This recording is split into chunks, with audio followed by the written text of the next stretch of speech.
Thank you, my dear followers, for following our channel cienciaperu.tv. Today, we are going to talk uh, to Bernardo Cokburn to learn about its story from the University of Engineering Lima to the University of Minnesota. How are you, Bernardo? I am very well, Modesto. Thank you very much for the invitation. I'm so glad to be Thank you, here thank you, thank for the you, second time. thank you for accepting this interview. We need to promote English in Peru Yes. because our students don't like to learn English. Seems to be difficult, but now, Yeah. but maybe with your story, they're going to be incentivized. You Yeah. Yeah. you studied in the Recoleta College French. You learned in French, in I learned français. French. Yes. Yes. That's right.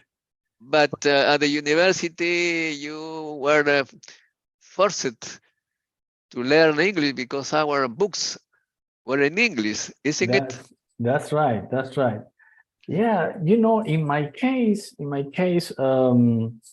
as I have told you before, I was very close to the French culture, especially because my grandmother was the daughter of two French immigrants, Ah, and I was very close to her.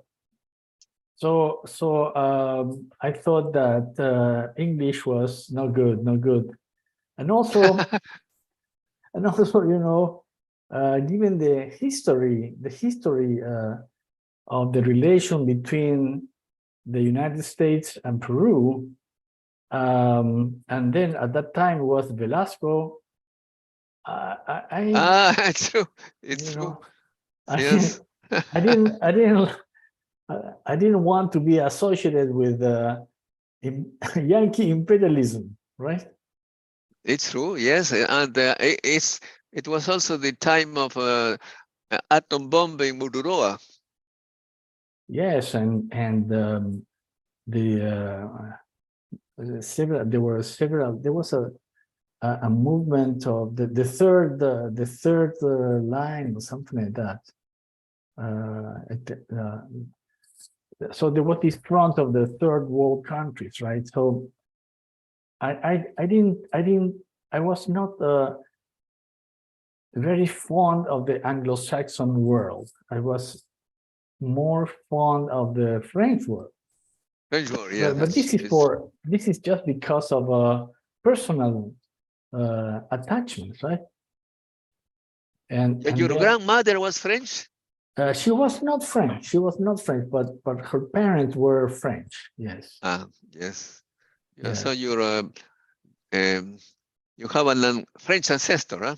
I have a French ancestors. That's right. That's right. And And so we are interested to know your story from the university. What happened in your time at the University of Engineering? Very complicated time there.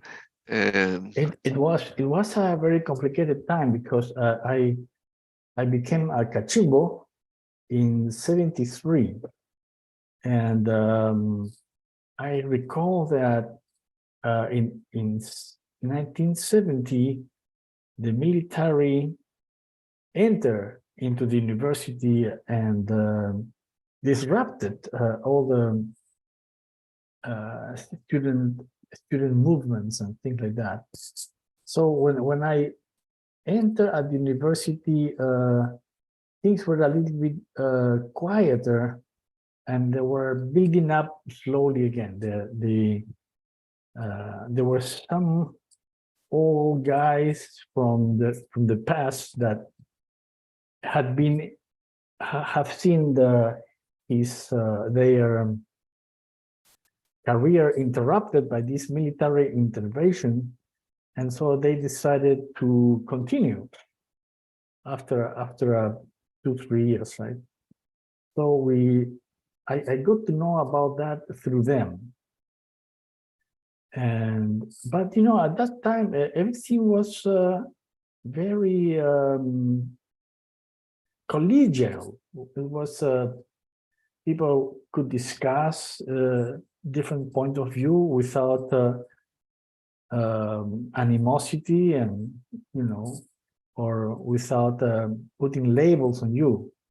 So The students were divided in opinion. they were, yeah. I mean, the students were divided in opinion. Yeah, there were all sort of parties at the university, right? There were the APRA, there were many Patria Roja, and So I mean, you name it, right? So, leftist and rightist.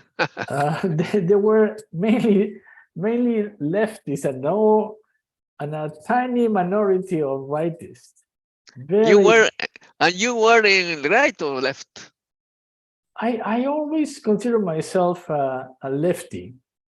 Leftist, okay. Yeah, but you know, up to a point. I always sympathize with the left, but you know, it's the left is always divided, and it's very difficult to make a consensus, and unfortunately, it doesn't govern. When it gets to the government, all sorts of things fall apart. It's a disappointment. Yes. Yes, but at that time, I think there was this the beginning of this Sendero Luminoso, no? It was the beginning or not? Sendero Luminoso was, they had been doing field work for a long time, right?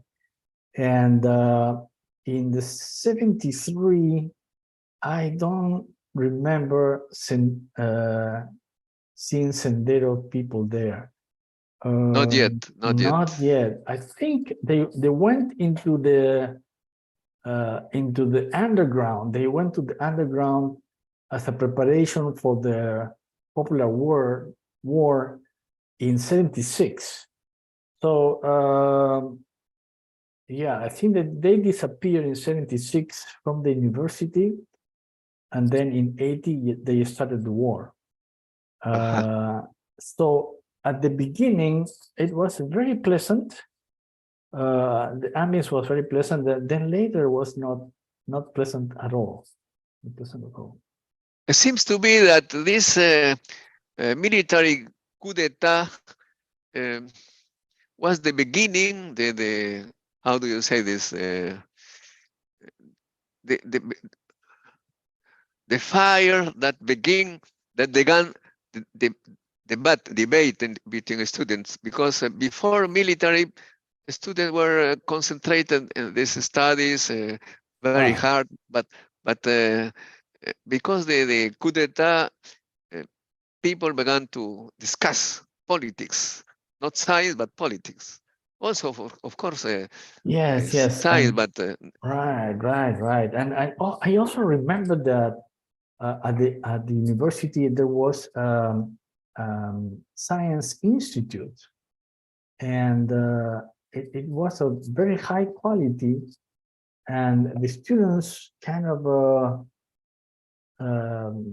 brought the institute down because they said that the institute was doing science for doing science, and they were ignoring the problems of the population, you know. So and so that's one thing. The other thing is that the program was very hard, very hard. You must have heard about that, right? It was very hard, and there were a lot of people that were very disappointed because they couldn't make it, and so they were very upset with the institute. They said that the institute was forming an elite of people that didn't care about Peruvians. this group, this Institute of Mathematics, you say, Yeah, I think something like that. I don't remember they went to to Católica, and in Católica began another story. Oh, you mean, Disappearing. yeah, what's the name of this professor? Tolsa? Tola Pascal. Tola Pascal, that's right. So he was at the university putting together this stuff, and then, as you said, he went to La Católica, yes. It was a pity because mathematics in UNI was very strong, and then little by little Yes, yes. disappear, almost disappear. So why you were interested in mathematics? Why? I'm not sure. I'm not sure. I guess that when I was a kid, I was very little. I was a very small guy, and the big guys would kick me. Would kick me, right? They would kick me. But then, I could solve the problems of mathematics. I got a new respect. Aha, it's it's like Vargas Llosa in Leoncio Prado. People respected because he wrote the letters. That's right. That's right. Well, yeah. But I always liked. My father was an engineer, and each time I asked him to help me, he would solve the problem in a very complicated way to me. And then I said to myself, "Oh, I have to master that thinking." So I kind of like to be challenged by my father. Yeah. I see. Yeah. And And then I remember that once the professor in tercero de primaria gave us a very difficult problem of fractions, right? And then my father told me how to solve it, and I of course the solution was not mine. I didn't come up with the solution, but I was so proud that I understood the solution that when the professor back in school asked who has solved the problem, I rose my hand and I said, "I solved the problem, and the problem can be solved this way, this way, this way." and then what I remember is that a guy in the back of the class said, "You have not solved this problem."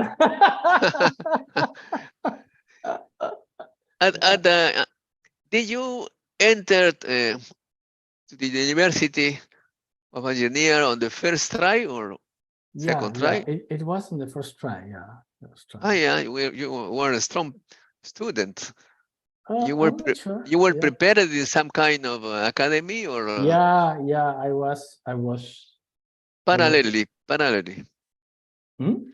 So you are studying the school at Recoleta and also in an academy. That's right. We call that This the is academias. hard. It's a strong work. It's very hard. Huh? Yes, You had yes. time. Yeah, well, I didn't have anything else to do, I suppose, but I didn't have to work. Yes. But yeah, it was heavy work, right? Heavy study. So after the class, after the school, you would go to this academy in the night. It was hard. Yeah. Who are the students you remember the most at the university? Your Uh, colleagues. my colleagues. Well, I finished my. Well, I remember as Naran, Julio Campos, Asnaran. as Yes. Naran. Yes. Do you Yes. remember him? Do you remember him? Yes. I think Naran. it was a leftist, I think. Yeah. Oh yeah, he was. He was he the got a lot of real. he got a lot of problems after that. I heard that he was killed by the police. Yes. Yeah. So he was So he a was good kind of student. he was so, but I was fascinated by him. Why? He was he was way out there, right? He was in the other extreme of, he was very combative. And he would, so I admire that. I admire that. And he had very strong convictions. Yes, when Yeah, I know. to be killed, it's necessary to be convicted. And the teachers. Yeah. What about the teachers? Oh, and then I also remember just before the teachers, I also remember a friend from Química that was Berta Sanchez. I don't know. I don't think you remember her. Berta Sanchez. Berta Sanchez, yes. Yeah. And she had ties with Dr. Pacamaru. Wow. And I remember that I visited her in the jail. You visited? Yeah, I visited her in jail because she was put in a bomb. Ah, so you were very also interested in leftist, huh? Well, you know, she was my friend. I was not interested in She was, okay. No, I was not putting bomb there, you know, but No. And what was the story of her finally? She get out? She was, yes, she was originally, she was in the jail of Chorrillos. Yeah. I live in Chorrillos, so I just had to walk 10 blocks to visit her. And then she was transferred to Puno, to one jail in Puno. Yeah. Yeah. She survived, and now she's a citizen, good citizen. But I have not seen her anymore. Yeah. So she was very combative also. No, she was not combative at all. She apparently she was very quiet. Very quiet. Yeah, Asnara was very loud. But, yes, okay. But she was very quiet, you know. Then I remember a lot of people from physics like Mario, Lasso. Mario is a case, huh? Máximo Lasso, Walter Máximo, Estrada. el gordo Lazo le decían. Exactly. Yeah, I saw him in the United States. I saw him. Yes, he's Albuquerque, huh? Yes. Doing something related to radiation. Yes, I also remember Federico Pardo, Walter Estrada, Carlos del Pozo. Carlos del Pozo. Yeah, a bunch of people in physics. Yeah, and of course Professor Valky. I took many of his classes, right? And Gerardo Ramos. Yes. Yeah, I like Professor Ramos. Valky was very, very important for the students. Yes, that's right. And he was also very, how do you say this? Polemic. Yes. He liked to criticize everything. He exerted the critical thinking. He was dean of the faculty when Fujimori was president. I see. And one day he was taking his lunch, and the police come to the restaurant and told him, the dean, Mr. President is coming to visit the faculty. May you receive him? Sorry, I am lunching. I taken my lunch. Yeah, that sounds like Professor Valky. Yes. No? Yeah. And there is also this story involving you and Mario Larriba. Do you remember this story? Oh, yes. You told me the story. You told me the story last time. Yes. What was the story?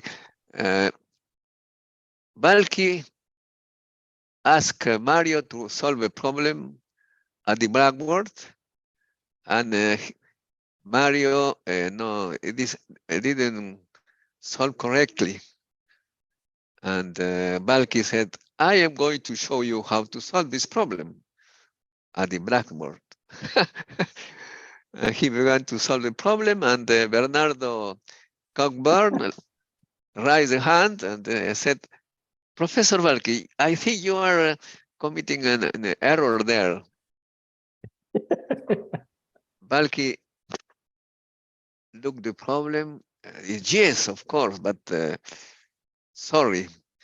And look at Mario and Yes. tell him, really, you are very contagious. That's so funny. That's so funny. Yeah, you know, Valky, he went to Germany, and he did not have a good time in Germany. Really? Why? I am not sure. He was not. He got his diploma, I think, but he was not very happy about that. I'm not sure why. But his wife is German. Dutch, German, Yes, German, yes. that's right. That's right. And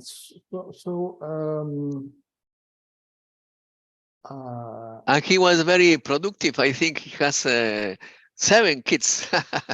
yes, yes. One of them is a mathematician. Christian. Oh, yes. Christian Valky, yes, That's Christian right, Valky. that's right. And People laugh a lot because Valky did their a little car, you know, this Volkswagen. And everybody, his wife and his kids in the Volkswagen car. everybody knows. Yeah, I mean, what I like about Valky is that he, how can I say, he didn't believe in anybody. So he would say, okay, let's start from scratch, from the beginning. And not that he would never say, this is like this because such and such said so. He would like to grab this stuff and twist it and make it happen, right? So I was very impressed by that, very impressed. When he was confronted with a problem, he would try to solve it. He would not go to this book or that book and see what, no, he would try to struggle with the problem by himself. And sometimes he would introduce a notation that is his notation that nobody used but him, which was I was very impressed by that, because it's kind of the same thing as the story you said about Fujimori, that he didn't have very much respect for authority. No, never. So I like that about him. And then I remember also Professor Ramos. He's more solemnal, huh? Yeah, Solemnel, eh? That's right. So with Professor Ramos, we had many seminars. I took many courses from him, differential geometry, for example. I love that. And many courses of physics. I could have been a physicist. I think at some point I had more courses in physics than in mathematics. But then, I thought that I was not going to be a good physicist. Maybe I could be a better mathematician. Yeah, well, okay. Physics is too difficult, this physics. Mathematics is much easier. Physics has a lot of problem with formula because this never is confirmed by experiments. The formula. Right. How did you live to France, and where did you study? In 78, there was the fourth 78. Yeah, 1978. Yeah. We had in Lima the fourth Latin American school of mathematics. And there were many people that came from all over the place. For example, Chaim Desis, Stephen Ismail, Jack Hale, and also Jacques-Louis Lyons. So my advisor, Julio Richtleisen, talked to Lyons, and he told him, I have a student, he wants to go to France. And I talked to Lyons, he said, he mumbled something, and he said, yeah, you can come. And then 2 years later, I was in France. But you knew very well French, huh? You Yep. talk French, no problem there, huh? No problem there. But I have to say that, okay, so I studied 10 years in the school, right, French. And it was not easy. In spite of that, it was not that easy to speak French, you know. In particular, I couldn't understand my French colleagues when they spoke fast during lunch, right? Yes. And I said, what are you saying? What are you saying? And then I would come back to the dorm, right? To my house, during the night, and exhausted, completely exhausted, because I was trying all the time to see what are they saying? What are they saying? I And see. it took about there. Julio is there, right? That's Julio. Yes, Julio Ruiz Cleising, el cabeza. So where is that picture? He sent to me this picture. Only time he's sending me some pictures from the past. And This is a recent picture, right? yeah, yes. Yeah. Just today he sent me to show you. Huh? I see. Yeah, Julio was essential for me. He was my advisor. He made all the connections for me. I owe him tremendously. And this picture is recent, right? Yes, he sent me today. Okay. He sent me today. Yeah, I saw him a couple of times, and one of them in Minnesota. He came to Minnesota. He went to Minnesota?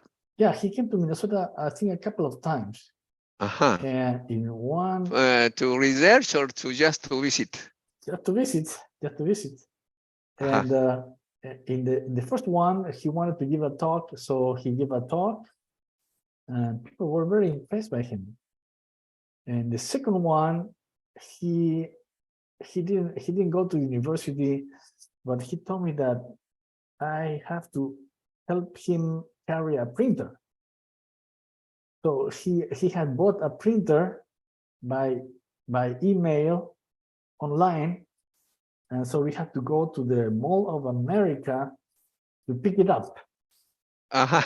Right. So he said, Bernardo, you pick the printer. So so I had to say everything. I had to do everything the advisor says, right? So here's Julio visiting Paris. Huh? Oh wow! That's you? This is me here. Huh? Wow! And that's Julio, yeah. That's Julio. And this is a mathematician, Marcelo Morales. He went to France. Now is teaching at the University of Grenoble. And the others? And my wife, the wife of Marcelo, my first kid. Okay. What is your first kid doing now? Yeah, he is computing. I see. But he is also already 50 years old. Huh? Oh man. We get old. We do. Okay, then in France, what kind of research you made? Yeah. But let me finish. So it was exhausting at the very beginning, and it took about 6 months, 6 months for me to really switch and understand everything. So even with 10 years of education in French, I took 6 months to really understand.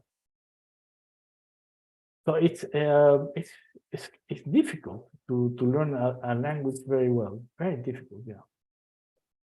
For practice, practice, Practice, practice, and practice. Yes. But do you know what is the best position to learn a language? No. The horizontal position. Yeah, that's right. I know, I know. That's right. But then you don't want to say anything, right? So. Anything, no, just language. Eh? Okay. I know. So yeah. So I went to France to do some work with Chavin in numerical simulations of oil recovery.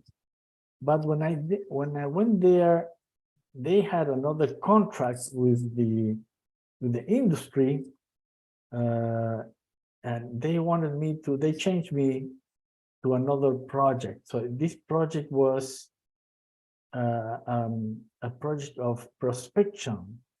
So they wanted to look for oil, and they wanted to put an antenna and send electromagnetic waves, and you know, where if there is oil, there is usually water, and then there is a ionization that is produced by the electromagnetic fields, and then the whole thing has a polarization effect, and this is modeled in a convolution. It's a convolution in time, and so my job was to check to the convolution. To discretize the convolution in a suitable way and see if the model that they had could be used to detect oil. Yeah. So there was a one-dimensional problem in which everything was homogeneous all over the place, and then there was a two-dimensional problem. So what I did was the one-dimensional problem. So the one-dimensional problem, I had the PDEs, and then I had to discretize that, then prove that the problem was well solved, well posed, and get some estimates of the error. And so I did that, and I also showed that it is possible to detect the oil. Okay, and then I left Paris. I left Paris for Chicago, and when before to go to Chicago, I'm going to show you another interesting photo.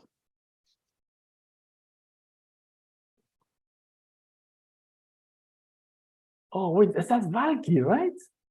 Yes, getting old. That's let's see. Let me see. Is that Sonia Palomino? No. No. No. They are people of this time. I see. So, but Valky passed away. Sorry. Oh, I didn't know that. He passed away? Yes, he's not with us.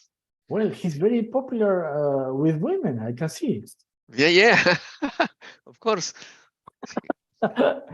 Very good. So who are these? Okay, so what I was going to tell you is that in my French thesis, I did the one-dimensional case, and I proved numerically that you can detect oil, right?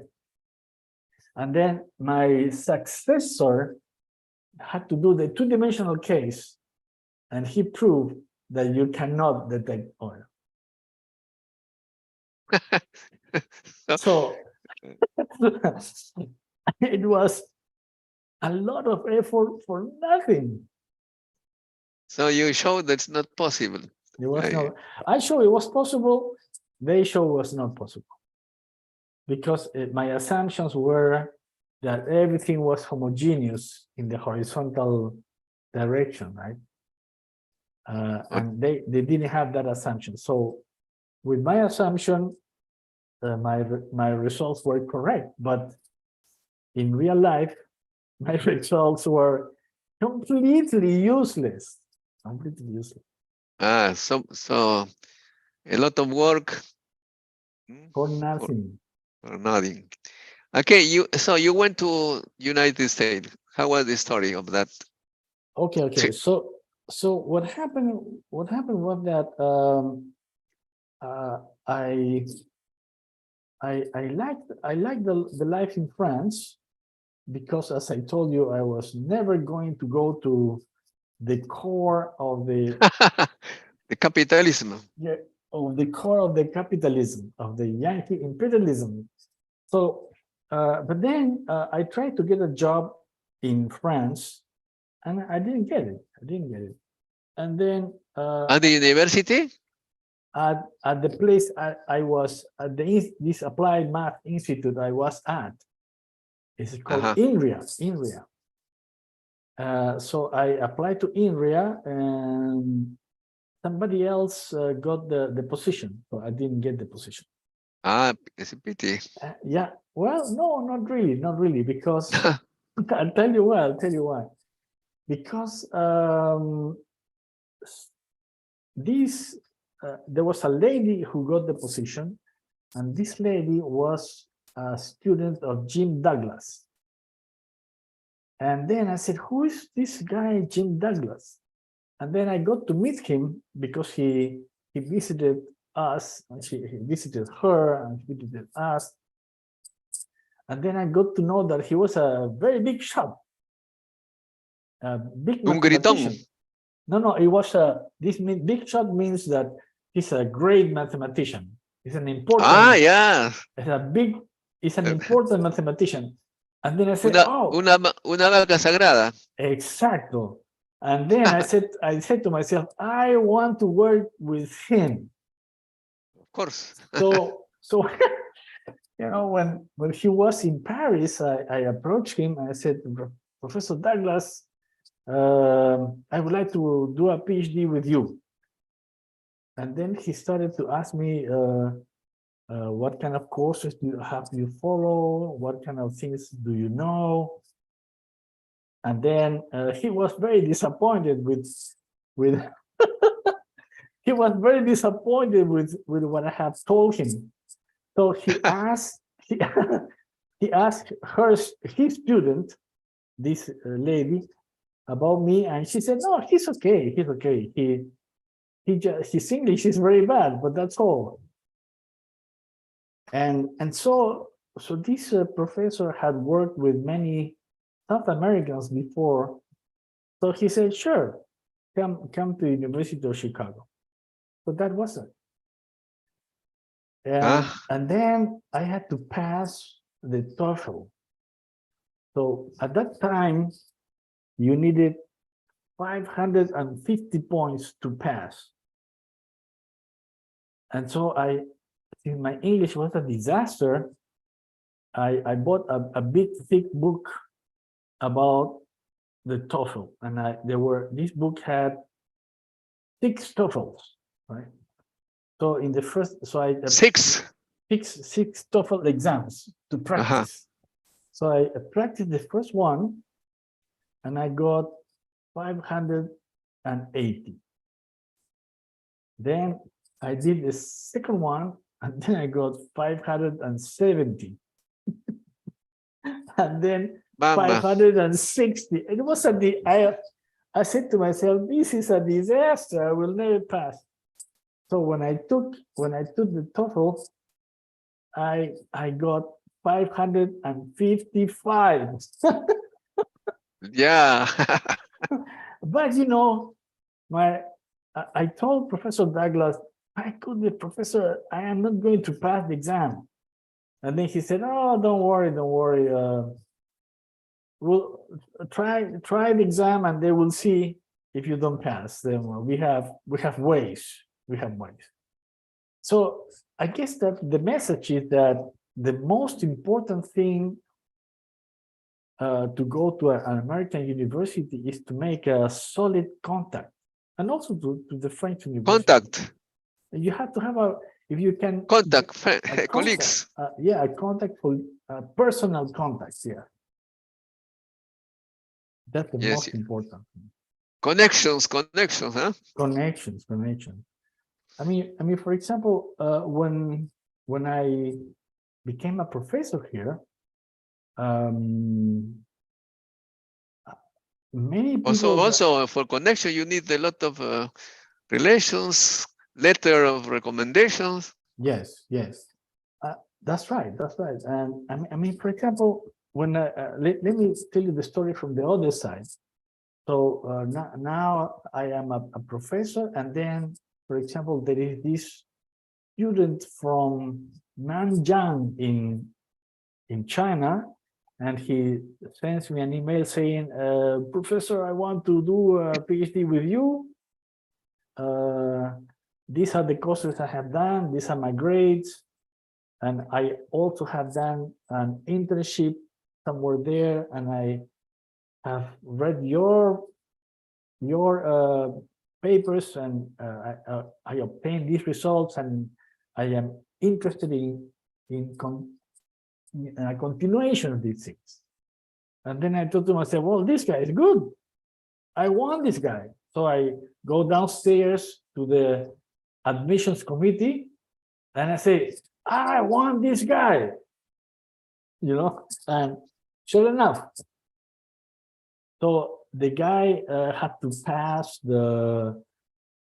have a minimum point and minimum number of points for getting for the TOEFL, for the SAT or whatever stuff. And then he had that, he had my support. That's it. So I have gotten many students like that, from China, from Switzerland, from the Netherlands, from Chile. In Chile are very good students, eh? The Chileans are good students, yeah. I had two students, Manuel Solano. I call them the two Manuels. Two Manuel. Two Manuels, Manuel Solano and Manuel Sanchez. So Manuel Solano is now a professor in Concepcion, which is about 700 kilometers south to Santiago. Yes. And Manuel Sanchez is now in La Católica de Chile in Santiago. Good university.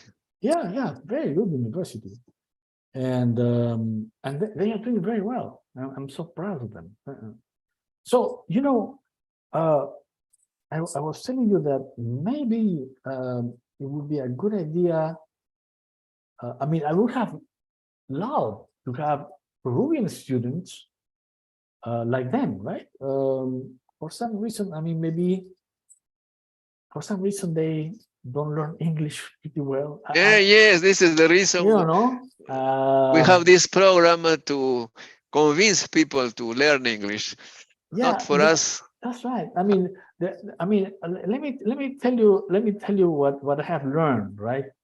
So my ideological standpoint, namely that the imperialist Yankees are a bunch of that was completely wrong, right? Completely wrong. If you go to an American university, the professors are going to treat you very well. They treat you very well. I mean, for example, right? In my time at the University of La Uni, there were these massacres, right? Oh yes. massacre here, massacre there. 2% pass. 2%. Compared to the grade in United States, we got a B with chance. That's right. Normally it's a C. Everybody right. C. Yeah.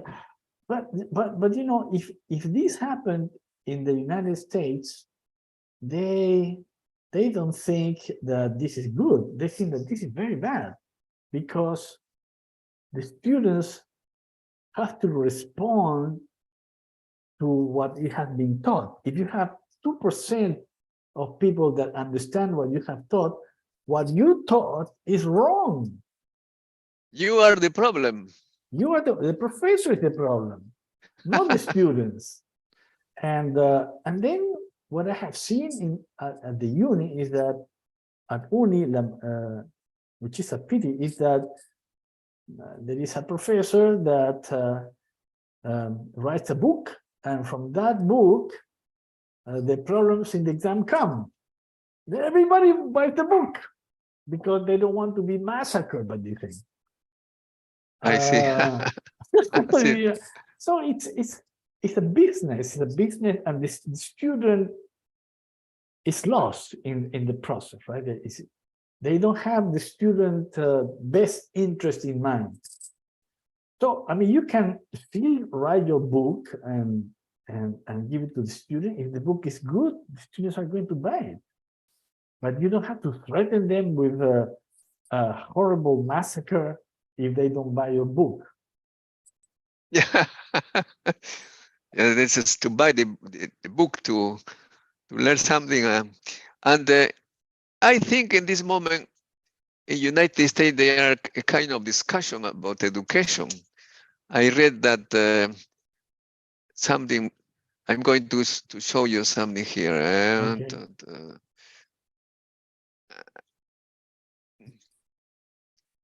Let me see. Coming, it's coming.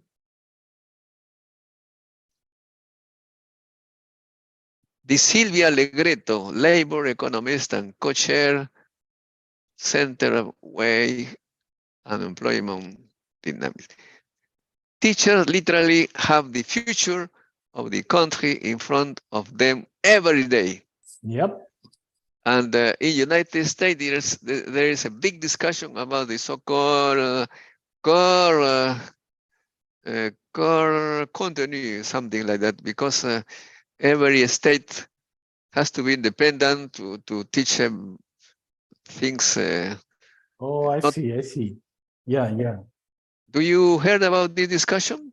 No, it seems to, I'm not sure what kind of teachers they are talking about. Maybe. There is some state that don't like to teach biology and evolution because Oh, they yeah. are so Yeah. they wish to teach religious things. Other state is different, and Yeah. the discussion No, is I mean, United yes. States has to have a core, un núcleo básico de estudios para todos Yeah, los países. a core. A core, yes. A core. Yeah. This discussion we don't have at the university.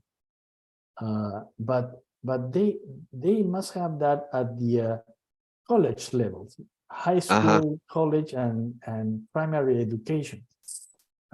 Yeah, so there are a lot. I shouldn't say these things, but there are a lot of. At the university, seems to be in the United States, the half of professors already are foreign people born in other countries. Can you repeat? Half of the teachers in the United States are from other countries. Oh, it could be. Yeah, it could be. How is the case in Minnesota? Minnesota. Yeah, it's a good question.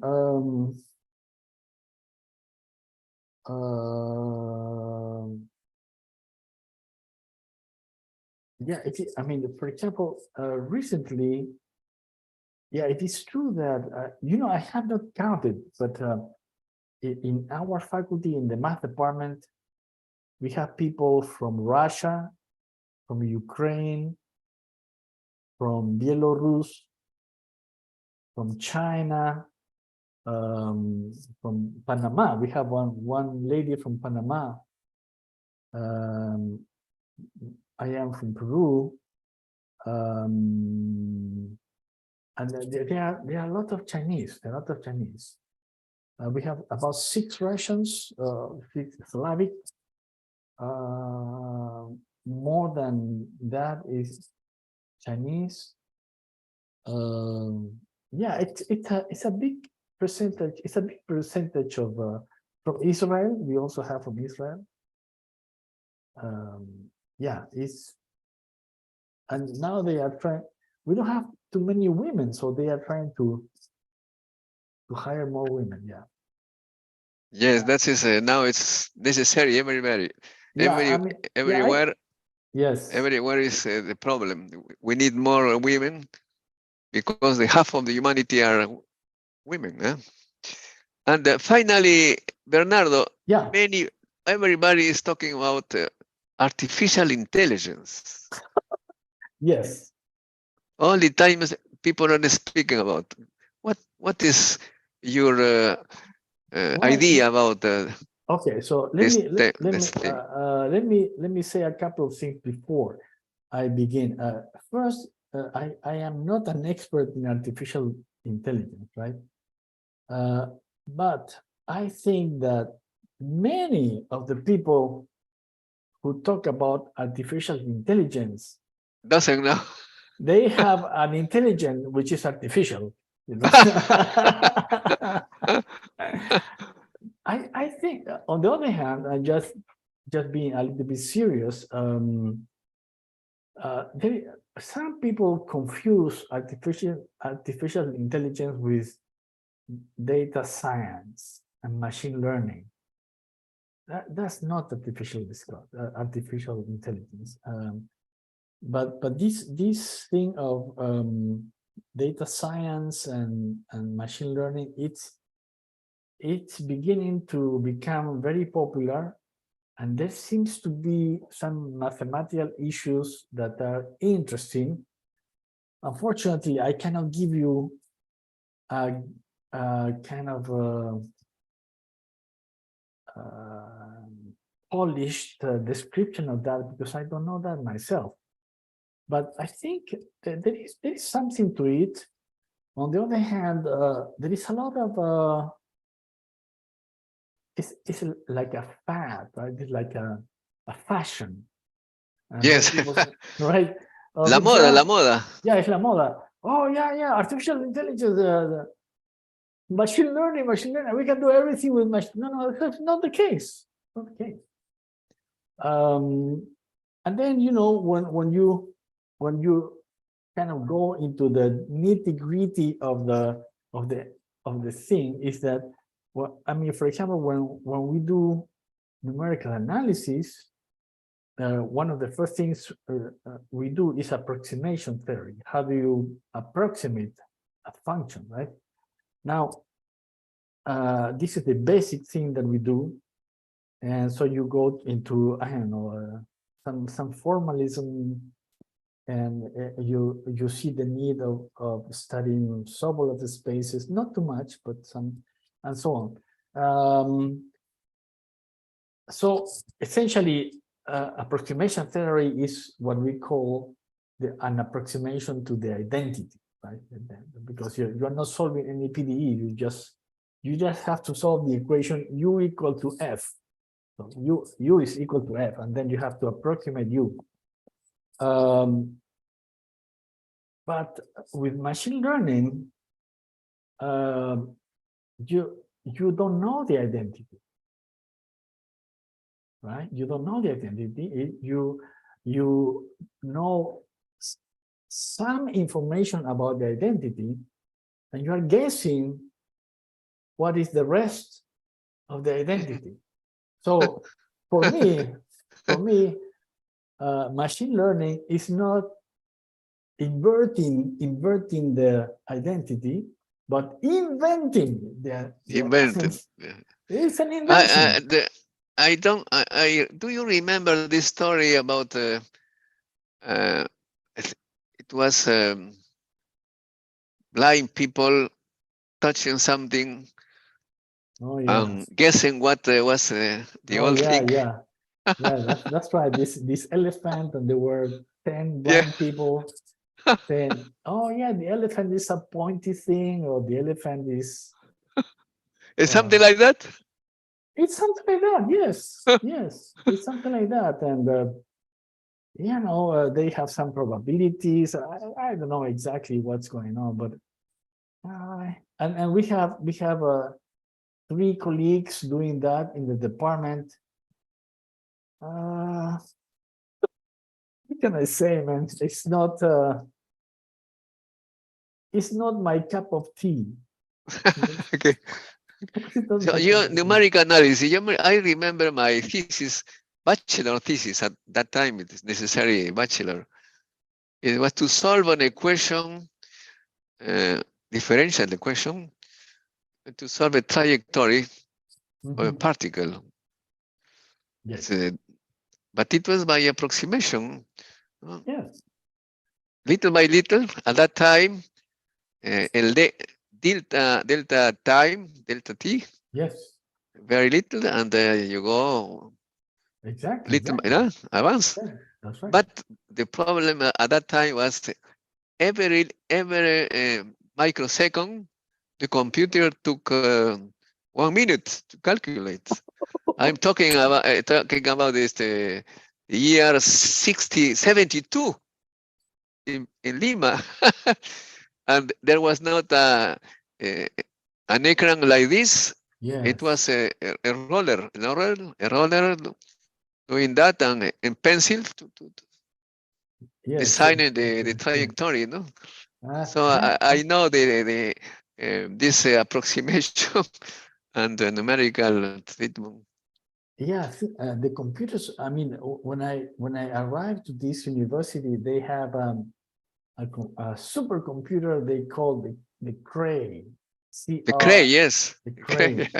And I remember that I wrote a huge code for the Cray and optimize.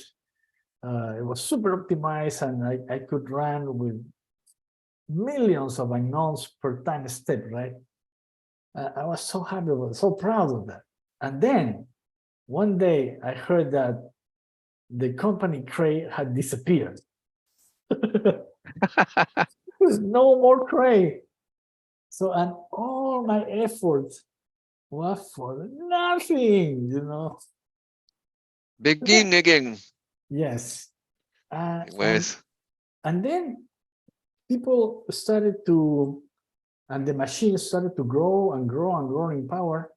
And then at some point, there was another revolution, so to speak, because the laptop or the desktop we had in the department were faster than the supercomputing, than the machine of the supercomputer center. yes, this is only time. This is um, So, I so think only time where we are living this kind of revolution yes, constantly.